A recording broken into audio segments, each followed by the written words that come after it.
Welcome to the Humanity Mosaic podcast, exploring authenticity and connection with Dr. E.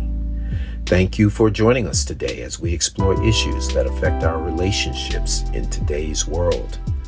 And now welcome to today's episode with Dr. E. Hi, everyone. So happy to be here with you today and super excited about our guest for today.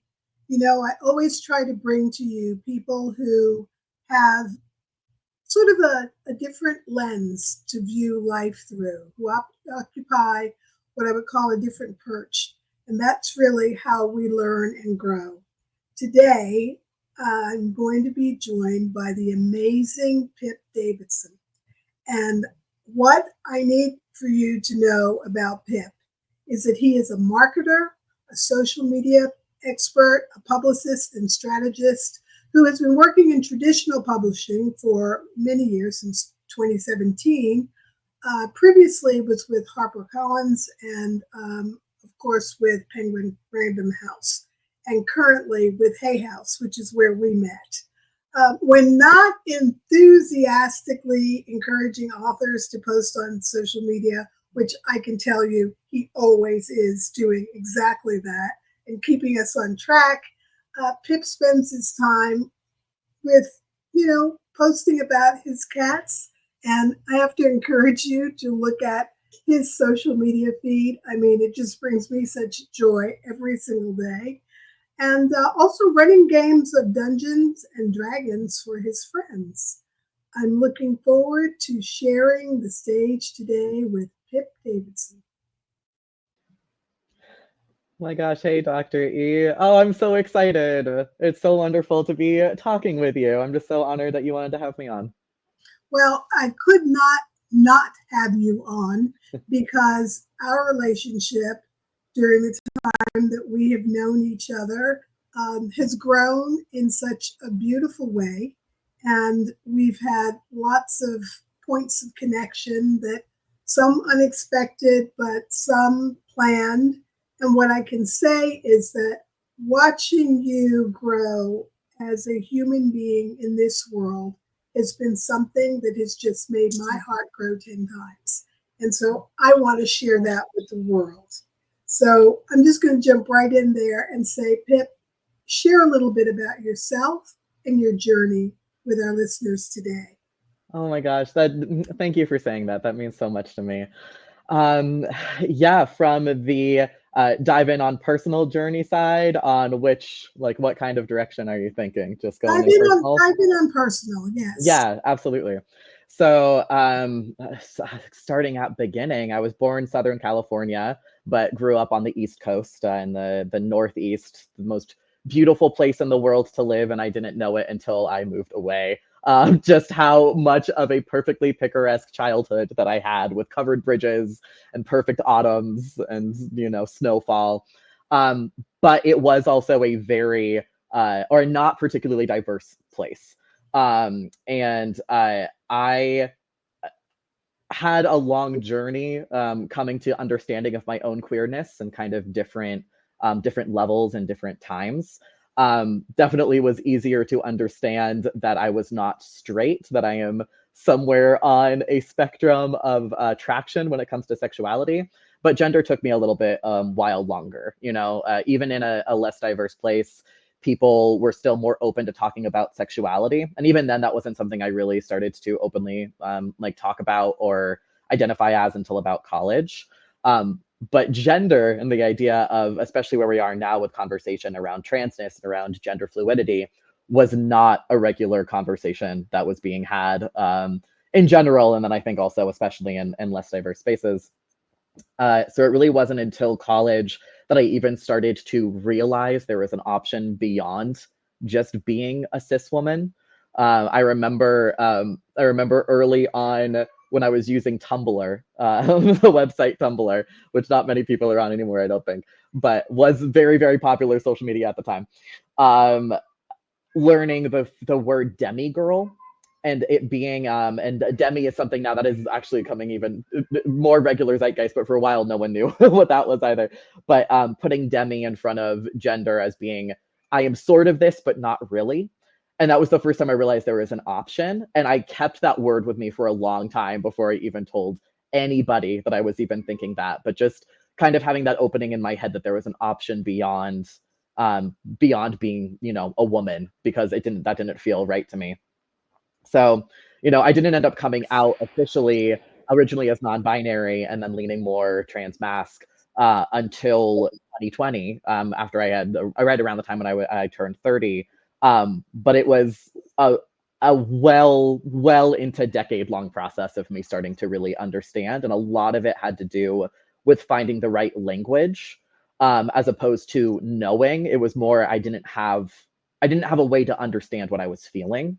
And in some ways didn't understand until I already had the words. I'm still understanding. There are still things I'll look back and realize how much was being affected by my perception and performance of gender that I didn't realize was happening at the time. But I know now that I am feeling more comfortable and free in who I am. It's wonderful to hear. Every time I listen to the journey of any human who was born anything other than heterosexual, who was born anything other than cisgendered, and has lived their lives in a way where there's just no line of sight to difference, and no understanding of it. And one of the reasons that I wanted to have you on, Pip, is because what you have articulated just in that brief period of time really sheds some light on the reality that it can be a struggle, and that it can be a journey, and that it's confusing for the person who is going through it. And if we don't learn how to allow, what I say, leave some grace in the space and room for growth, then we never allow people to find their authentic selves. And instead of being on a journey to find your authentic self, you end up being on a journey trying to figure out where you fit in. Let me ask you that, as you have been on your personal journey and managed to remain so connected. Sorry, my cat has just come to say hello, so sorry for the Is it Gravy? It is Gravy. This is Gravy. Gravy. She may or may not be climbing around me as we go. Anyway, please continue. Sorry for that cute interruption. Well, Gravy interrupts me every day somehow on Instagram. I see Gravy. Yep. But as you have just traveled down this road and gotten to a place of acceptance and peace for who you are and how you move through the world, what advice do you have for other people who are just beginning this journey? What are some of the things that you can say, I wish I had known this as I was trying to just find myself and find that I belong? What can you say to others? Yeah, absolutely. Well, it's you set that up perfectly with the idea of talking about having grace, like having grace for other people, but also, having grace for ourselves, because it is very confusing. Even though I have a really wonderful and luckiest story, because my family is extremely supportive of me. Even things that I was nervous about or anxious about, my mom has been so enthusiastic about me, has been really trying as hard as she can. And obviously people make mistakes, but she cares so much. This is slight aside, but I will never forget when I first told her that, the way that I had phrased it, because I was afraid to say I want to change my name to Pip, because it's hard when it's a name that a parent gave you. So I didn't want her to feel bad. So I phrased it as, my friends are starting to call me Pip, but she saw right through me and she said, "Can I call you Pip?" And I immediately started weeping. So, I have a very lucky story in how accepted I am. But even with that, there was still so much emotion and, in some ways, pain that was going through coming out. And it didn't have to do with conflict about who I was. Instead, it had a lot to do with processing the way that I kind of came to understand it for myself, processing grief about what I felt like I had lost and time that I feel like I had lost. And like all of this time that I could have been spending as a happier and more secure version of myself that I didn't, like reflecting back, like that first year, especially after I fully like admitted to myself and started coming out, even before I told a lot of friends, but really just like would say it to myself with my full chest. I would have these huge emotional moments where I just would have to sit on the ground and cry because it was just like so much to process of just like this thing about myself I have been denying for years. And it's like a mixture of, yeah, like grief for time lost, but also relief. And also just like it's a lot of stuff together. I describe it usually as, and this is not an uncommon analogy, but opening the door to something, like when you have something really packed in your closet and you're like, I got to open this door, but you're like, oh, wow, there's a lot in there. And then you just want to shove it closed because you don't want to deal with everything on the other side. Um, my coming out journey felt very much like that to me. And so the main advice that I would have is allowing yourself to open the door slowly and close it again. Like when you need to, like it is okay to not be like, okay, I know this about myself. Now I need to come out of the closet to everybody online and everything all at once. Like you're not denying yourself truth if you need to go slowly, like it's okay to keep it to yourself for a while. It's okay to tell one or two friends, like even if you are in a situation like me and feel like you have a family that's going to respond really well, it's still really emotionally overwhelming. And so I really needed a lot of breaks. And it was when I let myself be like, okay, I am feeling a lot of emotion I need to process right now. And then getting to a point where I was like, I'm too tired to be like, okay, I'm not going to think about anymore about the fact that the thought came in really strongly. You're probably a man.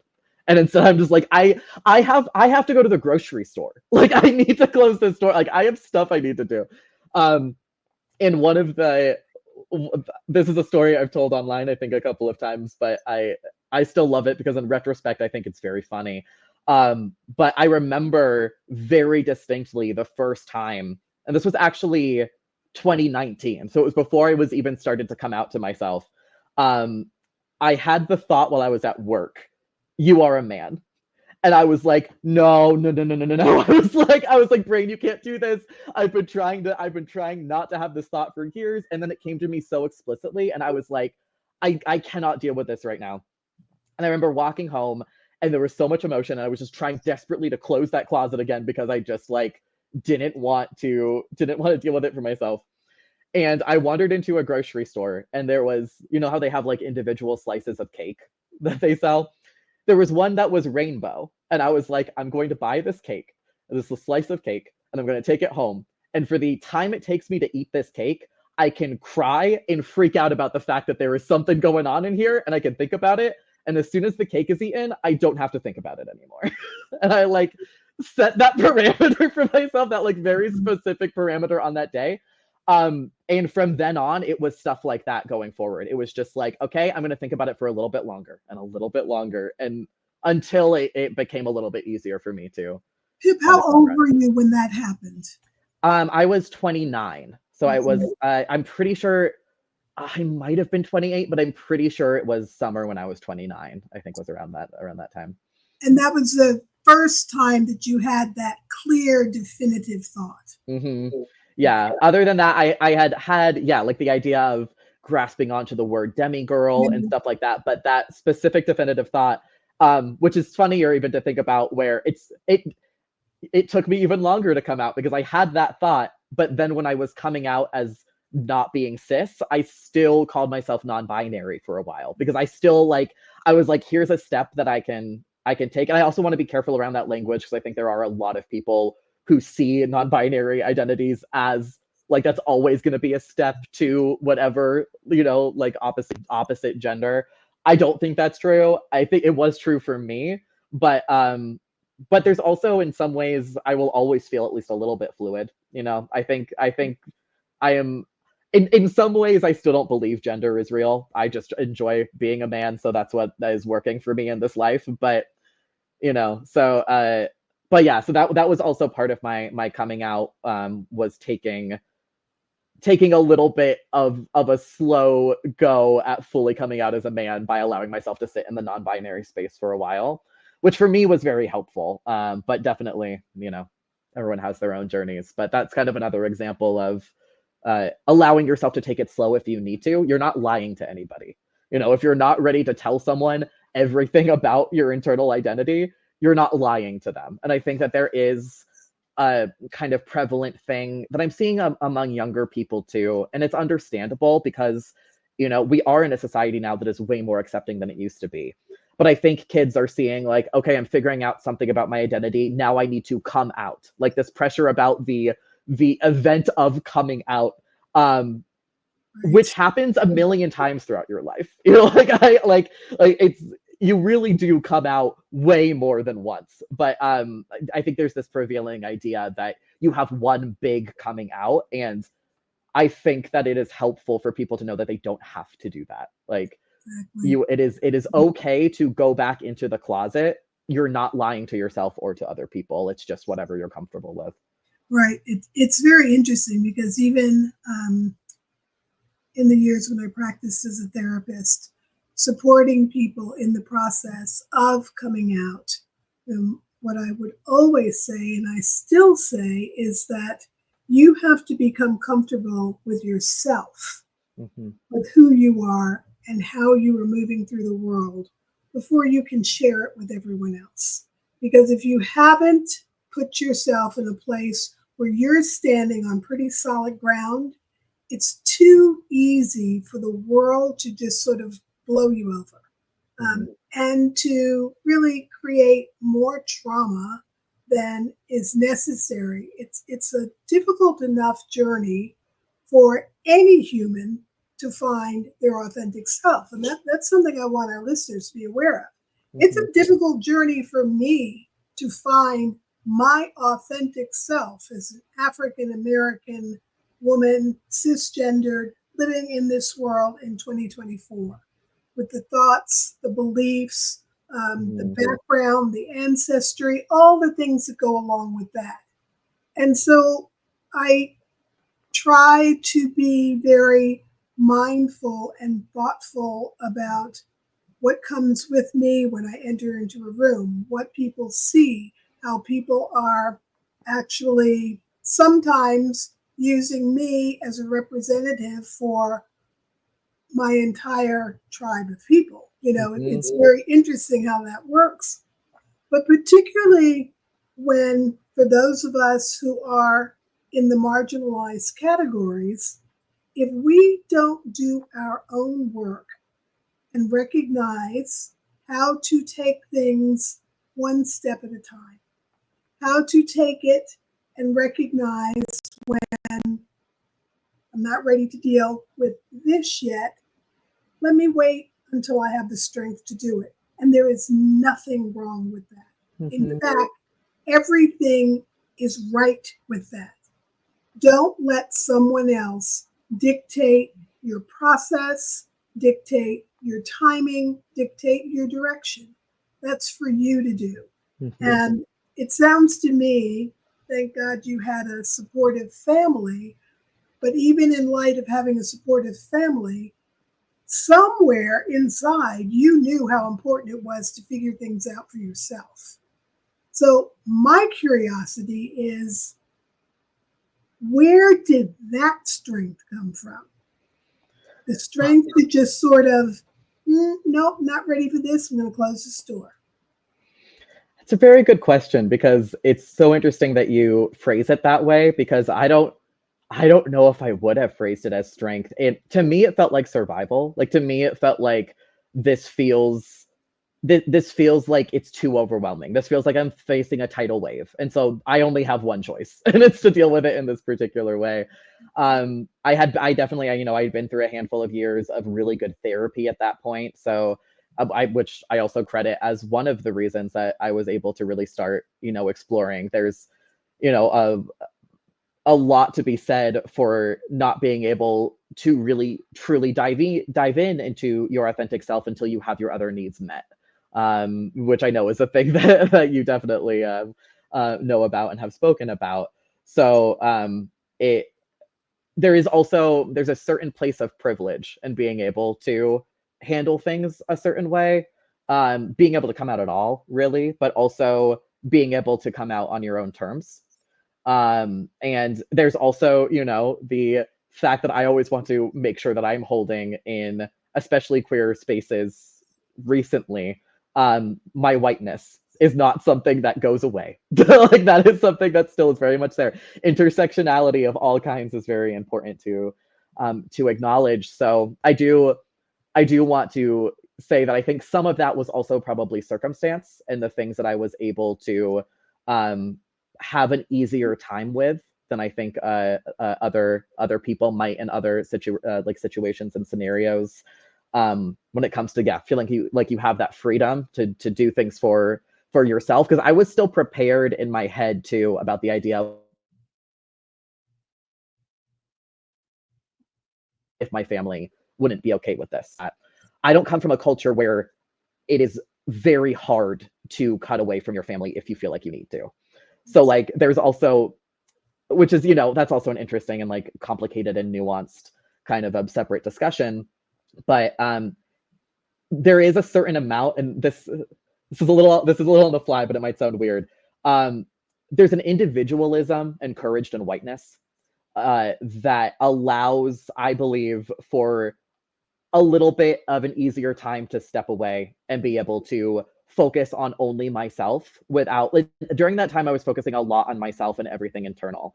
I was talking recently to a friend who is not white and does come from a family background where family and culture are really intertwined.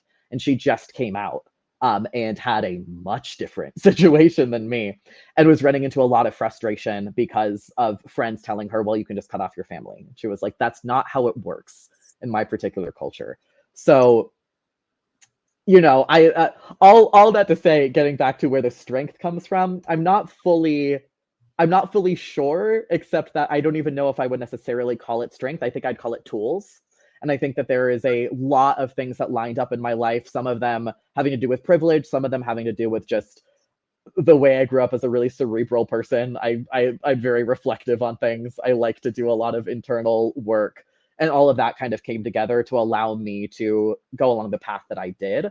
But yeah, I think it has a lot to do with tools and circumstance, and that's what really worked for me. But I do think that it was also easier for me from the place that I just came from and grew from.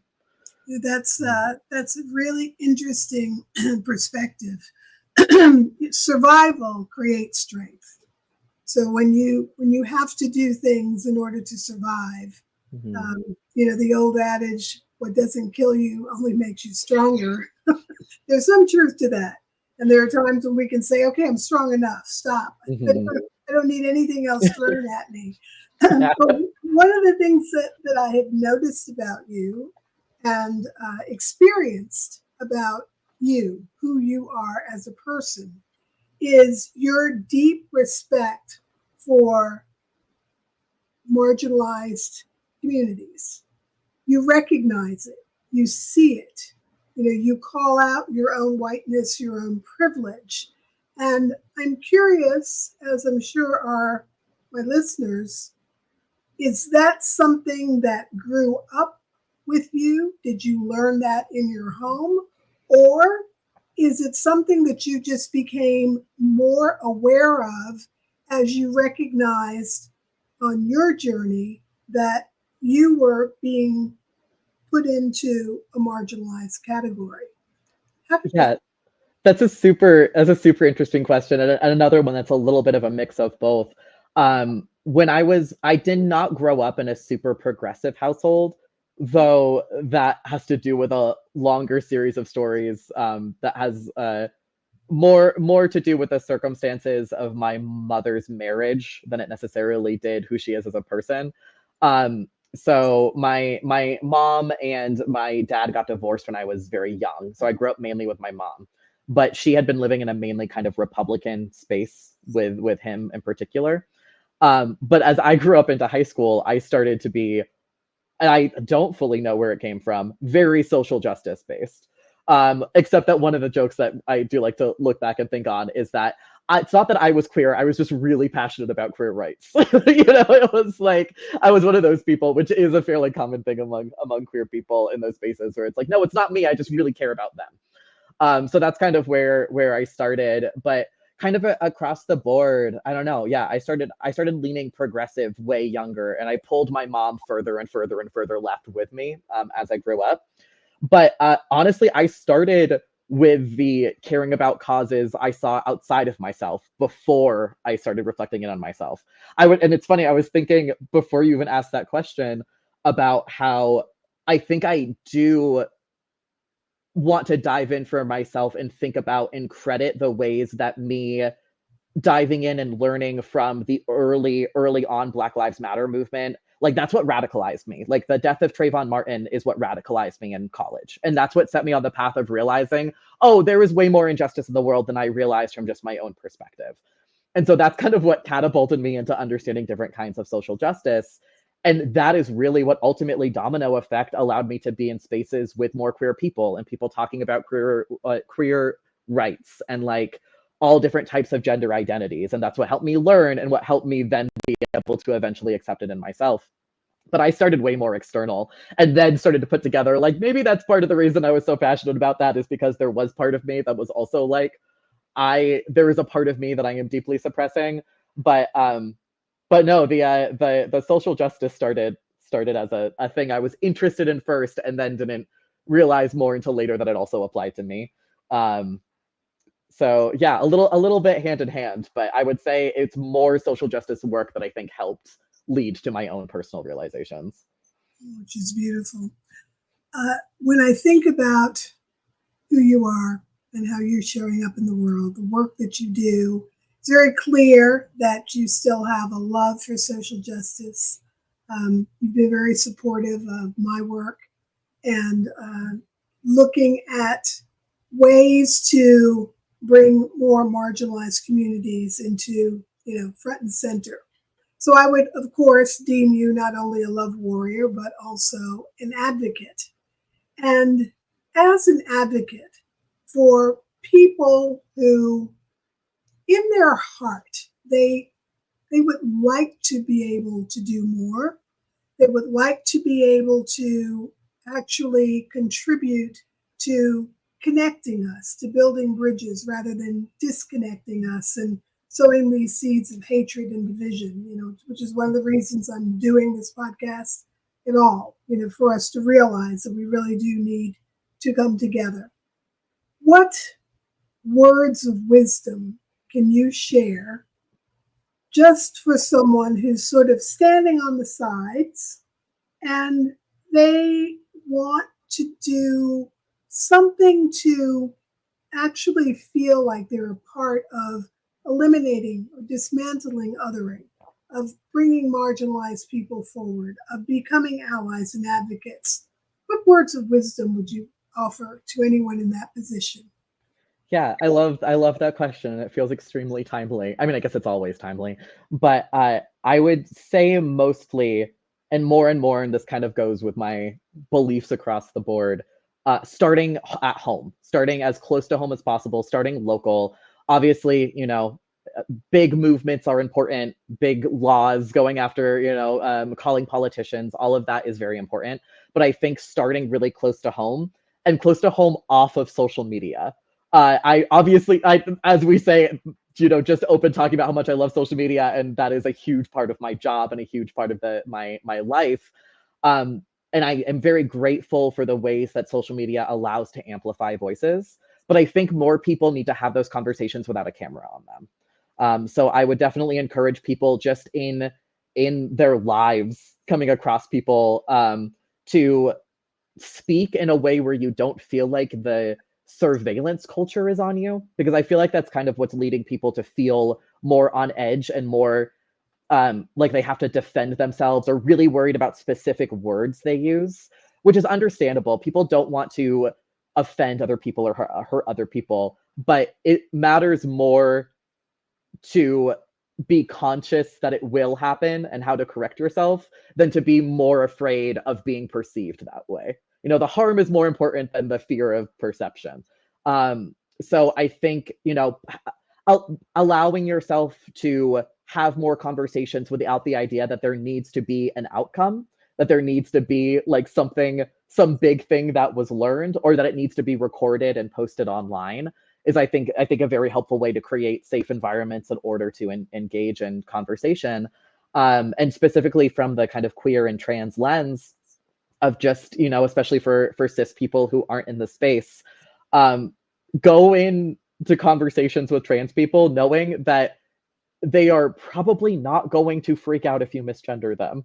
There is a lot of conversation like pieces online around the giant deal of misgendering, but it happens. I have misgendered myself. It happens. You're around a certain pronoun for a long enough period of time. It's just kind of where your brain goes. So I think taking some pressure off in order to have conversations and just remember that people in your community are your people. You're not on a stage, you're not performing, you're just talking to somebody and trying to understand them. I think, yeah, just taking a lot of pressure off, worrying a little bit less about specific words and instead worrying about actions. And yeah, just knowing that it is a great way to build community, to connect and build community. And, yeah, I really think it just comes down to that, of allowing yourself to have close conversation. Yeah, this is why I love having you on this podcast so much, because what we don't understand, we tend to fear. And whatever we fear, we tend to demonize. And I believe that there is a lot of fear, a lack of understanding, and therefore a lot of demonization that goes on just because people don't understand. And when you can stop for a moment and have a conversation, human to human, and recognize that we're all humans doing the best that we can for the time that we're on this planet. Your journey has been one that, I've had a little bit of a bird's eye perch to, and like I said, watched it and watched my heart grow as I saw you becoming more solid and more courageous and more authentically who you are. And now you're in a position to help others. I see that we're coming up on the holiday season, the winter holidays, and I know this can be a particularly painful time for people from the queer, transgender community, anywhere that there's a difference that the family does not accept. And during this time of year, what would you recommend in terms of resources, or just resourcing yourself to be able to withstand what can be a particularly painful period of time? Yeah, well, and I know that you have up on the screen, I believe, for the Trevor Project, and then P-Flag is another that I know you're looking into. The Trevor Project is really great, especially for youth, honestly, but you can call numbers anyway, even if you don't consider yourself a trans or queer youth. They're not going to turn you away. It's always good to be able to know that you can call a number, even if you're not at your lowest point, even if you just need someone to talk to in that moment. That is absolutely always a resource to go to.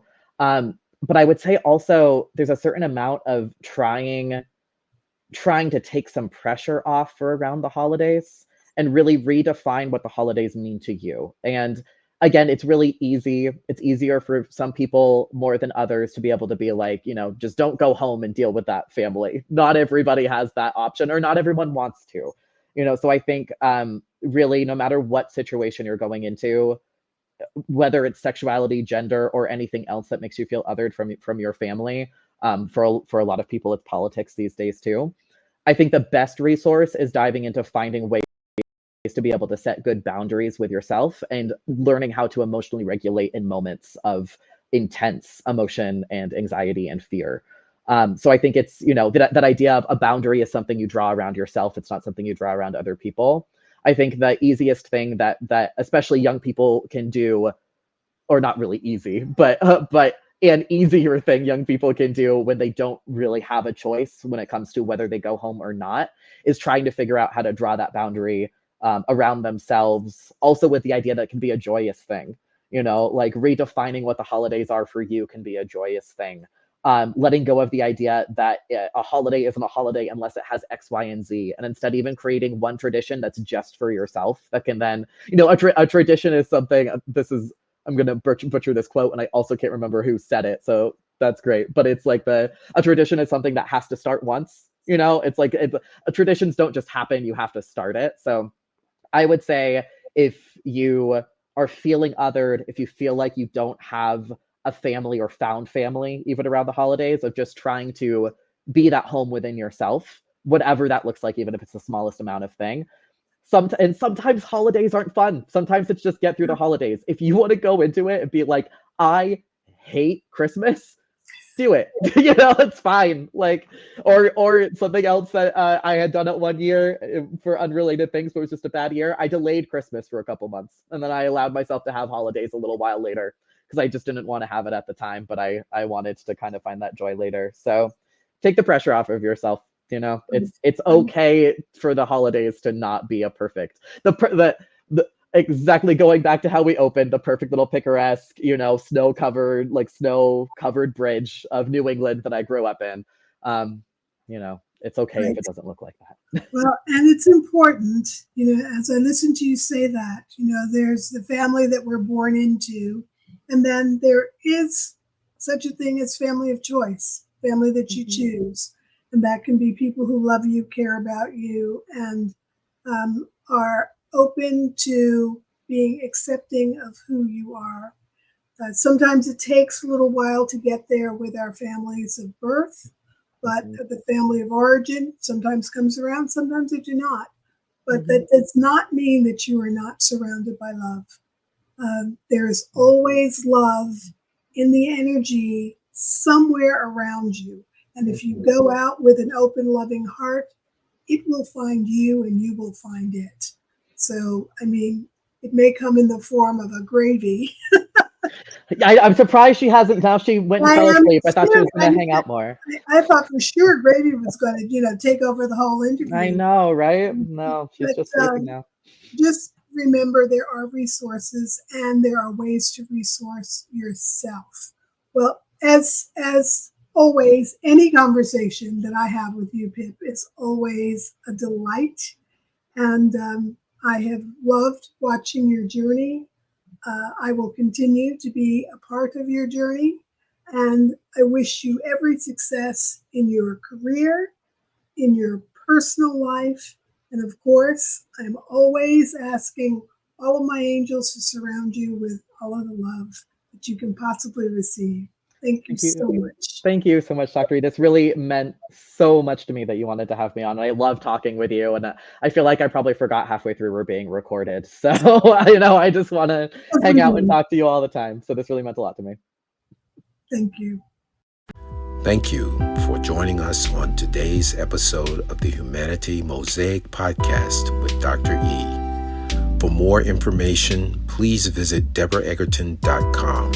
And be sure to check out theAuthenticSelfCommunity.com to continue your journey.